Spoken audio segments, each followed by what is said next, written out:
Au progrès des traitements, les femmes peuvent sans trop de risques envisager maintenant d'avoir des enfants. Entre 1996 et 2000 par exemple, le nombre de grossesses chez les femmes séropositives a doublé.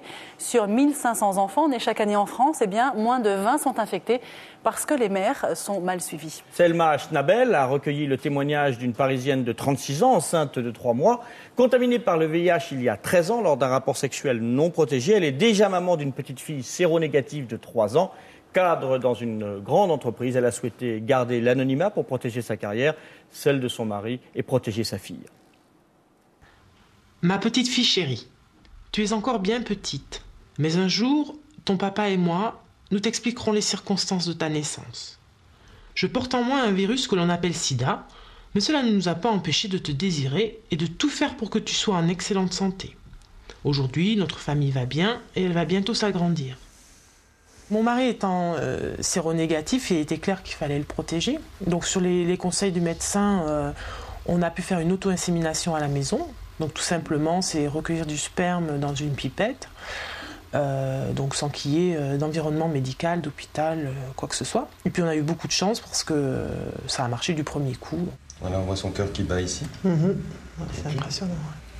Donc le bébé se porte bien. De toute façon, à ce stade-là, c'est comme n'importe quelle grossesse. Donc je vous rappelle ce dont on avait discuté avant votre grossesse, c'est-à-dire que le risque que vous prenez de contaminer votre enfant à la naissance, il est très globalement, il est de 1%. Je ne peux pas vous dire qu'il y a un risque zéro, c'est impossible. On a déjà vu, et sans comprendre vraiment pourquoi, des femmes contaminer leur bébé avec des charges virales vraiment très faibles. Pour réduire au maximum les risques, la mère suivra à partir du 3e trimestre et jusqu'à la fin de sa grossesse un traitement pour diminuer la quantité de virus dans le sang, plus une perfusion d'AZT pendant l'accouchement. Dès que vous arriverez en travail, c'est pour ça qu'il faut venir très vite à la maternité, dès que vous commencez à avoir des contractions, parce qu'il faut qu'on puisse vous mettre cette perfusion. Pour bien que votre corps soit bien imbibé de cette molécule. D'ailleurs, cette molécule, on la donnera à votre bébé jusqu'à 6 semaines après. Donc c'est vraiment une prévention pendant l'accouchement et puis même encore à la suite. Dans cette aventure, notre jeune maman est suivie par une équipe spécialisée dans les grossesses de femmes séropositives. Infectiologues, obstétriciens, pédiatres, ils accompagnent cette seconde grossesse avec le même optimisme que la première. Alors notre patiente réunit toutes les conditions pour engager une grossesse qui se passera bien. D'abord, elle a un projet qui est tout à fait construit. Deuxièmement, elle a un suivi qui est parfait. Et troisièmement, elle est tout à fait prête à avoir le suivi et le traitement qui permettront d'éviter qu'elle transmette le virus à son bébé. Attendu pour septembre, le nourrisson recevra de l'AZT 4 fois par jour pendant les 6 premières semaines de sa vie. Un traitement dont la toxicité inquiète beaucoup sa future maman. Alors la toxicité à court terme des médicaments, c'est ce qui justifie notre surveillance. Et elle est estimée, elle existe, elle est très faible. Le taux est estimé à 0,3%.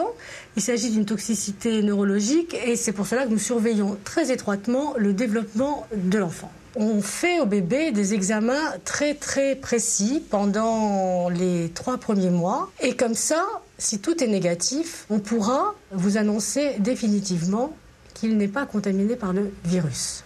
Notre petite fille qui a 3 ans maintenant, elle est séronégative, elle est en pleine forme.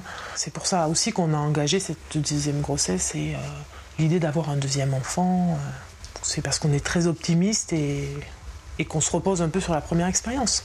Je ne me vois pas spécialement mourir du sida. En effet, les avancées médicales aussi nous donnent finalement confiance. Et puis je me rends compte que ça fait 13 ans que je vis très bien avec, j'ai pas peur. On peut peut-être rajouter que cette maman ne pourra sans doute pas allaiter